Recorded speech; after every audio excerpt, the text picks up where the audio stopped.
Hello everyone, कैसे हैं आप सभी। आई होप कि अच्छे होंगे।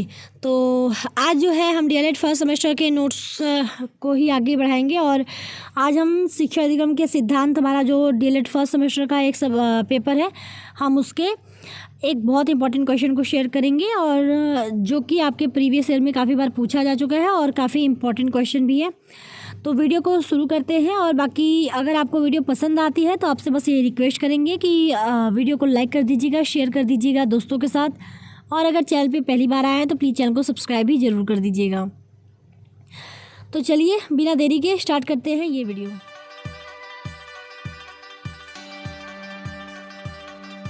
यहाँ पे देखिए, सबसे पहले मैंने ऊपर लिख दिया है डीएलएड फर्स्ट सेमेस्टर, क्योंकि हमारा ये जैसे डाउट ना हो किसी को, इसलिए मैंने पहले ही लिख दिया है कि डीएलएड फर्स्ट सेमेस्टर का ये नोट्स रहेगा। बाकी जो पेपर है वो शिक्षा अधिगम के सिद्धांत पेपर का हमारा नोट्स रहेगा। और चैप्टर हम जैसे चैप्टर वाइज हम बढ़ रहे हैं, तो चैप्टर 1 हमारा कंप्लीट हो चुका है, चैप्टर 2 चल रहा है और चैप्टर 2 जो है वो संप्रेषण है। तो ये जो क्वेश्चन है वो इसी चैप्टर 2 का रहेगा। तो क्वेश्चन क्या है कि संप्रेषण में बाधक तत्व कौन कौन से हैं। इसी क्वेश्चन को देखिए इस बार भी इस तरह भी पूछा है प्रीवियस ईयर में कि संप्रेषण की मुख्य बाधाओं को स्पष्ट कीजिए, या फिर पूछ सकता है कि संप्रेषण की प्रमुख समस्याओं को स्पष्ट कीजिए। तो यहाँ पे देखिए मिला जुला के आपको बाधक तत्व या समस्याएं अगर पूछता है संप्रेषण का तो आपको वही बताना है। बाकी चलिए हम आंसर देख लेते हैं। तो एक चीज़ यहाँ पे ध्यान रखिएगा आप लोग, जैसे यहाँ पे जो डीएलएड के मतलब पेपर होते हैं उसकी शब्द सीमा काफ़ी कम होती है।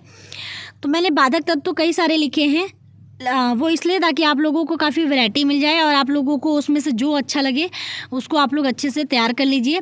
कम से कम 2 या 3 याद कर लीजिएगा, क्योंकि शब्द सीमा काफ़ी कम होती है, अति उत्तरी लघु उत्तरी दोनों की। तो आप लोग को उसी शब्द सीमा के अंदर ही अपना आंसर देना पड़ता है। तो इस चीज़ को ध्यान में रख के ही आप लोग अपना आंसर लिखिएगा। काफ़ी ज़्यादा इसलिए लिखा है मैंने, मतलब जैसे कई सारे मैंने बाधक तत्वों का जिक्र इसलिए किया है क्योंकि सबको अलग अलग वैरायटी मिल जाए। किसी को कोई ऑप्शन अच्छा लगता है, किसी को कोई ऑप्शन ज़्यादा इजी लगता है, तो सब लोग अपनी सहूलियत के हिसाब से उस चीज़ को तैयार कर ले।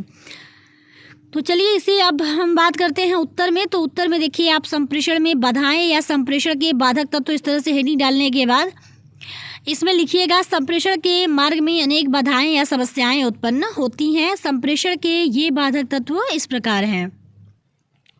पहला है भौतिक बाधाएं। तो भौतिक बाधाएं संप्रेषण में बाधक तत्व का काम करती हैं, जैसे संप्रेषण के समय अधिक शोर, अस्पष्ट दृश्य सामग्री आदि। अब भौतिक बाधाएं का मतलब क्या, जैसे एग्जाम्पल के तौर पे कि अध्यापक पढ़ा रहा है और क्लास में बहुत ज़्यादा शोरगुल हो रहा है, तो क्या जो बच्चा मतलब जो अध्यापक पढ़ा रहा है क्या वो बच्चों को समझ में आ पाएगा? नहीं आ पाएगा, क्योंकि बच्चे शोर कर रहे हैं, जिसकी वजह से जो अध्यापक पढ़ाना चाह रहा है, समझाना चाह रहा है, वो बच्चों तक नहीं पहुंच पाता है। तो ये हमारी एक बहुत भौतिक बाधा हो गई। उसी तरह जैसे अगर क्लास में अध्यापक कुछ समझा रहा है और अंधेरा होने की वजह से अगर वो ब्लैक बोर्ड के जरिए कुछ समझा रहा है या फिर कोई दृश्य सामग्री यूज कर रहा है, तो वो बच्चों को स्पष्ट रूप से नहीं दिखाई दे रही है, जिसकी वजह से भी संप्रेषण में बाधा उत्पन्न हो रही है। तो हमारा जो एक बाधक तत्व पहला होगा वो क्या हो जाएगा, भौतिक बाधाएं। तो आई होप कि आपको ये पॉइंट जो है अच्छे से क्लियर हो गया होगा। आगे बढ़ते हैं। दूसरा है रुचि का अभाव। तो इसमें देखिए क्या लिखेंगे, स्रोत और प्राप्तकर्ता ये दोनों ही संप्रेषण के मुख्य आधार हैं। अगर इन दोनों में से किसी एक की भी रुचि संप्रेषण प्रक्रिया में नहीं होती तो संप्रेषण की लड़ी अप्रभावी होकर टूट जाती है। अच्छा, तो अब इस चीज़ को समझते हैं। तो देखिए जैसे क्लास में अध्यापक बच्चों को कुछ समझा रहा है, अगर अध्यापक की रुचि नहीं है पढ़ाने में तो क्या वो बेहतर तरीके से बच्चों को पढ़ा पाएगा, समझा पाएगा जो भी चीज़ें उसे पढ़ाना है या समझाना है? नहीं, क्योंकि अध्यापक का खुद का मन नहीं है पढ़ाने का, कोई इंटरेस्ट नहीं ले रहा है, वो फॉर्मेलिटी कर रहा है। तो बच्चे तक भी वो चीज़ें अच्छे से नहीं पहुंच पाती हैं जो टॉपिक्स रिलेटेड उसे अच्छी मतलब जो सारी चीज़ें जाननी होती हैं वो ज़रूरी बातें बच्चों तक नहीं पहुंच पाती हैं, क्योंकि टीचर का इंटरेस्ट नहीं था पढ़ाने में, अगर कोई टॉपिक अगर समझाने की बात हो तो। उसी तरह अगर अध्यापक का बहुत मन है, अध्यापक बहुत इंटरेस्ट ले रहा है कोई टॉपिक बच्चों को बताने में, समझाने में, लेकिन बच्चों का ही मन नहीं लग रहा है बच्चे जो है अपने ही धुन में हैं, अपने मन से सारी चीज़ें कर रहे हैं, शोरगुल कर रहे हैं, बात कर रहे हैं, क्योंकि उनका इंटरेस्ट नहीं है। तो जो अध्यापक पढ़ा रहा है वो सारी चीज़ें बच्चों को समझ में आई नहीं आई, क्योंकि बच्चों का ध्यान ही उधर नहीं है, कोई इंटरेस्ट ही नहीं है पढ़ने में। तो इससे भी संप्रेषण में क्या उत्पन्न हो रही है, बाधा उत्पन्न हो रही है। क्योंकि संप्रेषण क्या है, संप्रेषण यही है ना कि अगर जो भेजने वाला है, मतलब अगर अपनी बात आप किसी से कह रहे हैं तो वो बात उसी तरीके से जो है प्राप्तकर्ता तक पहुंचनी भी चाहिए। अगर कोई इनमें से रुचि नहीं दिखाएगा तो संप्रेषण में क्या उत्पन्न होगी, बाधा उत्पन्न होगी। चलिए, तीसरा है अत्यधिक मौखिक वार्ता। तो कक्षा में शिक्षक शिक्षण के दौरान जब अत्यधिक वार्ता विषय से हटकर करता है तो विद्यार्थी की रुचि कम हो जाती है, इससे संप्रेषण प्रक्रिया अवरुद्ध हो जाती है।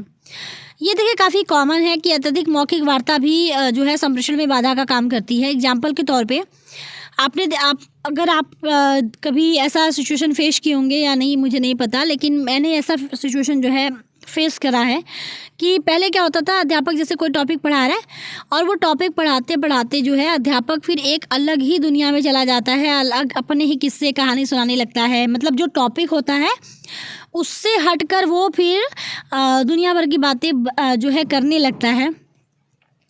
कभी कभी तो उसमें इंटरेस्ट भी आता है, लेकिन कभी कभी जब ज़्यादा अत्यधिक वार्ता जो विषय से हटके होने लगती है, जिसका कि विषय से कोई लेना देना भी नहीं होता है और काफ़ी वो लंबी खींच जाती है वार्ता, तो तब क्या होता है कि विद्यार्थी जो है फिर बोर होने लगता है। तो अत्यधिक मौखिक वार्ता जब विषय से हटके होने लगती है तो बच्चे थोड़ी देर तो इंटरेस्ट लेते हैं उस चीज़ में, लेकिन जब ये चीज़ें लंबी होती चली जाती हैं तो बच्चों का भी इंटरेस्ट क्या होता है, कम होता जाता है और इससे भी संप्रेषण प्रक्रिया जो है अवरुद्ध हो जाती है।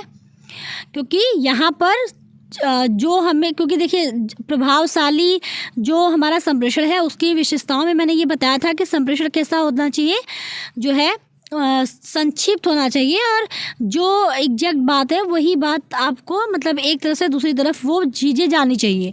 तो यहाँ पर क्या हो रहा है, वो प्रक्रिया तो अवरुद्ध हो गई, क्योंकि यहाँ पर जो भी चीज़ें टॉपिक वाइज जो मतलब मेन टॉपिक था उससे हटके दुनिया भर की बातें हो रही हैं, तो बच्चे भी बोर हो रहे हैं, बच्चों की रुचि कम हो रही है, तो बच्चे भी उस चीज़ पे अब ध्यान नहीं देंगे। अगर अध्यापक फिर टॉपिक पे आएगा भी तब पर भी बच्चों की जो इंटरेस्ट है वो कम हो गई, तो इससे भी बच्चे उस चीज़ को उतनी अच्छे तरीके से नहीं समझेंगे जितनी अच्छी तरीके से वो समझ सकते थे।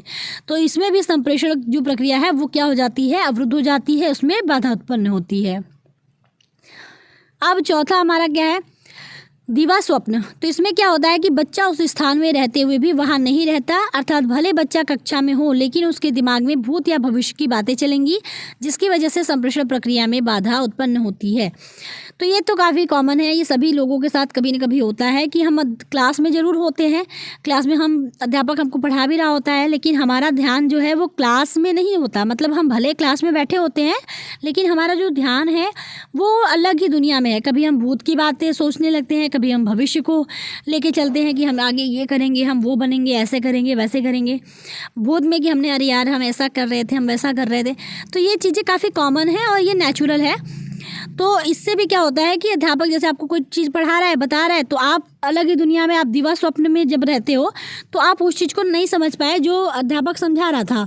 तो इससे भी जो संप्रेषण प्रक्रिया है वो क्या हो गई, अवरुद्ध हो गई। क्योंकि संप्रेषण में तो यही होता है कि जो यहाँ के विचार हैं वो प्राप्तकर्ता तक वो चीज़ें पहुँचनी चाहिए, लेकिन यहाँ पे तो वो नहीं हो पाया।